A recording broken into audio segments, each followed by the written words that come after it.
I'm watching Lamar Jackson last night. Pay him already.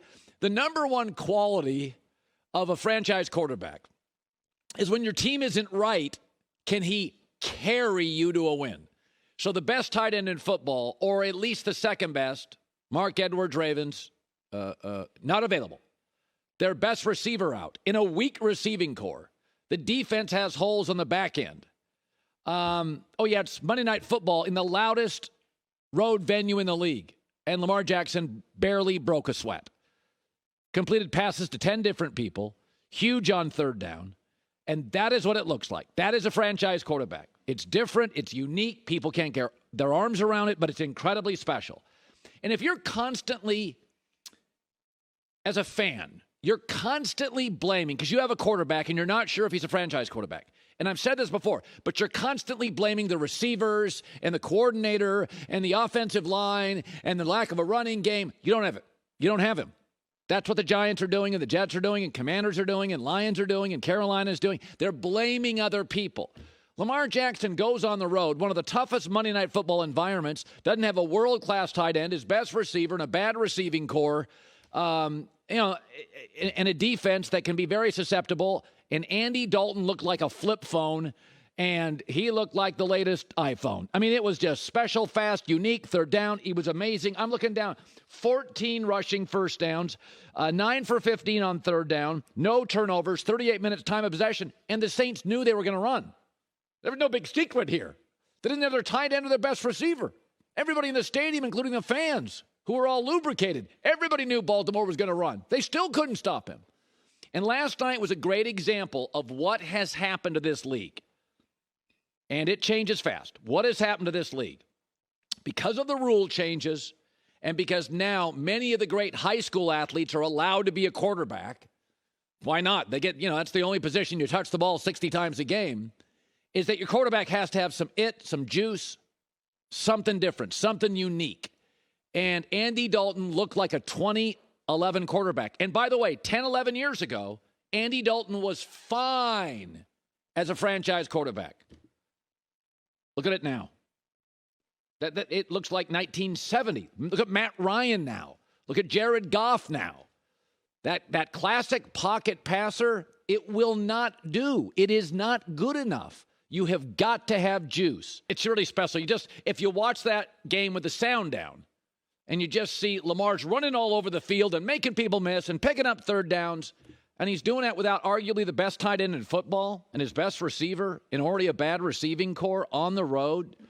It's hard to take your eyes off him. And people have struggled what to do with Lamar Jackson. I always say the same thing. He wins about 75% of his starts. Well, he can't win a Super Bowl. Well, Dan Marino never won one. Ask Dolphin fans.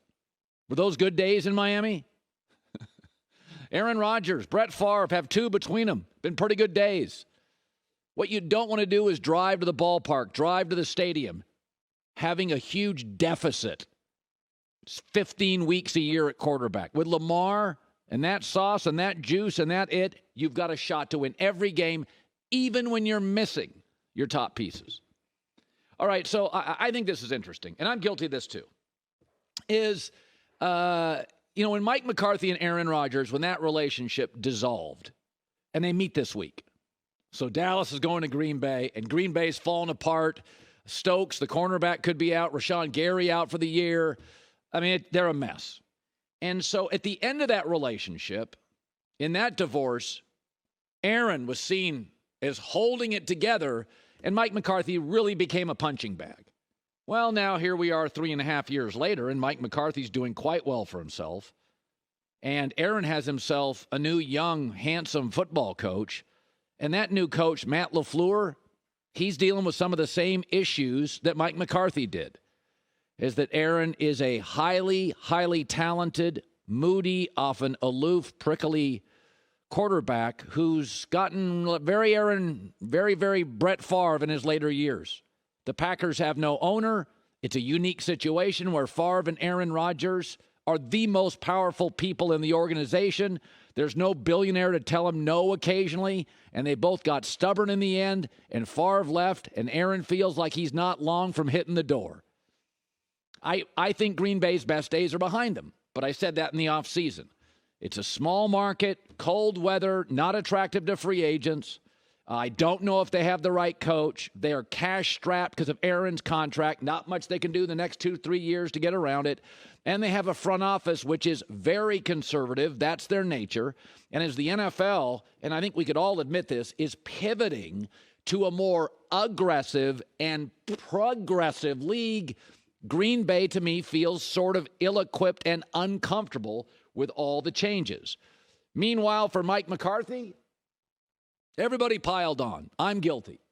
He was the punching bag. He was the problem. And this morning, he's got stars at linebacker, stars at corner, star at wide receiver, emerging star at running back, couple of offensive linemen they like. Both coordinators seem to be perfect fits with the Cowboys. And Jerry Jones, you can tell how he's working, trying to manifest it. Stories that Dallas could be leading on OBJ. Got to be humble in this league. Ask the Rams. Ask Aaron Rodgers. It turns on you very, very quickly. And I'll be honest. I know you think I'm anti-Aaron. I'm not. I'm really not. He wears me out, but I'm not. The league's better when he's great. But I will be rooting for Mike McCarthy this weekend. The Avalanche on social media, myself included, buried him, blamed him for everything. And now Matt LaFleur's like, yeah, my quarterback's difficult. Like all the time. No showed in the offseason with rookie receivers. This stuff isn't easy. And Greg Olson said yesterday, in the entire league, Mike McCarthy could be the big winner this week. So now picture yourself, you're Mike McCarthy, you get sent out of town, you get thrown to the wolves, you take all the heat publicly, and then all Green Bay does is win since Matt LaFleur takes over in your seat, right? 13-3. It seems like they win 13 games every year. And now finally it matches up. He takes all the heat in the offseason. Sean Payton's taking his job. Everybody in the world's taking his job. He's now got one of the favorites in the NFC going back to Green Bay, as you mentioned, against a wounded Green Bay team that's reeling. It couldn't have lined up better if you're Mike McCarthy after all these years, after being let go from Green Bay. And it does feel like, we've discussed it this week, OBJ, if you ask me if I was his agent, the perfect fit, it feels like the Cowboys. They've got the tight end, they got the star receiver, they got the star back, they got a veteran quarterback. They just need a little more on the outside. Sean McVay wants him. I think Mike McCarthy's going to get him. You can hear the way Jerry Jones was talking on Dallas radio this morning. He's trying to kind of manifest it and make it happen. I think we're going to have a really good weekend for Mike McCarthy. And he's, I'm not a big deserved guy. I'm more of an earned guy, but I think he's deserved it. Hi, everybody. Thanks for watching. Subscribe here to get the latest from the show. Also, be sure to check out more of the best clips from The Herd or go watch a few segments from other shows on FS1.